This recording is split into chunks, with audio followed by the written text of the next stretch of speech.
With less than a month to go before the doors open on one of the most important car shows on the motoring calendar, manufacturers are beginning to whet our appetites with some of the new metal they'll be showcasing at Geneva. So in preparation of what's promised to be a busy show, we've drawn up a list of 10 of the most important cars that will be launched. Audi is hoping to steal some sales from the Mini with its prestige pocket super Mini, the A1. It goes on sale in May with prices expected to start at around £13,000. There'll be a choice of a 1.2 litre or a 1.4 litre both turbo petrol or a 1.6 litre turbo diesel. The Focus is one of the best-selling cars of the moment, and the latest take of this popular family hatchback is set for plenty of attention at the Geneva show. What's promised is a more eco-friendly replacement with more modern engines, improved handling and fresher looks. Mini is looking to wow the crowds at Geneva with the long-awaited compact 4x4 called Countryman. Mini by name, not so mini by nature. It shares the same underpinnings as the baby BMW SUV, the X1. The Countryman measures in at over 4 metres long, which means rear passengers might finally get some legroom. And it's the first new generation Mini to be built outside of the UK. The lineup looks familiar though, with the 1.6 litre turbo petrols and diesels, and is expected to hit showrooms in September. Nissan unveiled its Juke Mini SUV crossover in Paris to the world's press ahead of the Geneva Motor Show, as it didn't want any of the focus being taken away from the all-new Micra. Seen here in concept sketch form, it will take centre stage on the Nissan stand alongside the Juke and Leaf Eco car. A bit like this image, details are sketchy about the new Super Mini, although we do know production has moved to India to make room for the Juke, which secures around 1,000 jobs at Nissan's Sunderland plant. What is it with Peugeot at the moment? It seems to have dusted off the design book and have gone back to making cool looking cars. First was the RCZ, a stylish budget take on the Audi TT. We've a video on the RCZ on Smoked Out. But Peugeot is continuing with this badged SR1 Roadster concept.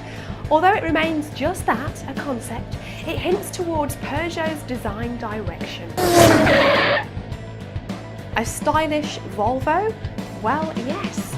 The Swedish car maker is looking to wow the crowds with its new compact executive, the S60, which goes on sale later this year. And it's expected to drive as well as it looks, as it's based on the current Ford Mondeo chassis. Engines will include eco-turbo petrol and diesels, and expect the usual heavy levels of Volvo safety gizmos.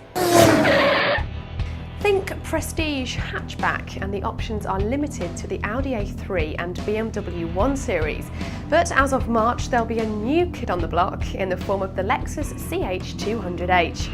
It will be the first full hybrid in its class, equipped with the second generation Lexus hybrid drive technology, and sits alongside the RX 450h, GS 450h and LS 600h in the hybrid family. Another hybrid, this time from Honda, and the trouble with most hybrids is that they generally come across as not being very cool. Think Prius and Insight and you get the idea. Well, Honda is looking to dispel this image with its production version of the CR-Z, which is the centre of attention on the Honda stand. Green and sporty, that's what's promised. It's powered by a 1.5 litre engine twinned with an electric motor which returns around 56.4 mpg whilst emitting 117 grams per kilometre. It's expected to go on sale mid-2010. Porsche is going to be busy at Geneva, as well as the new Cayenne 4x4 and hybrid racing car.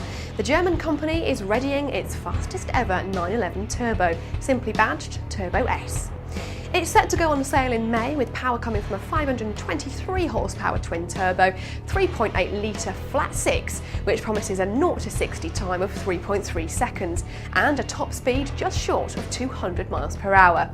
As with the standard turbo, the S model will be available in convertible or coupe form, with prices starting at 123 grand for the fixed roof and around 7 grand more for the drop top.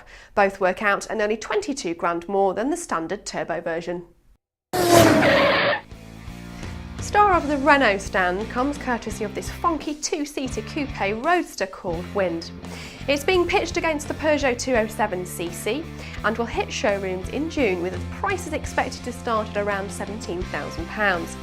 Its real party piece is its roof, which instead of folding away like some sort of transformer, rotates on a central pivot, which is good news for boot space.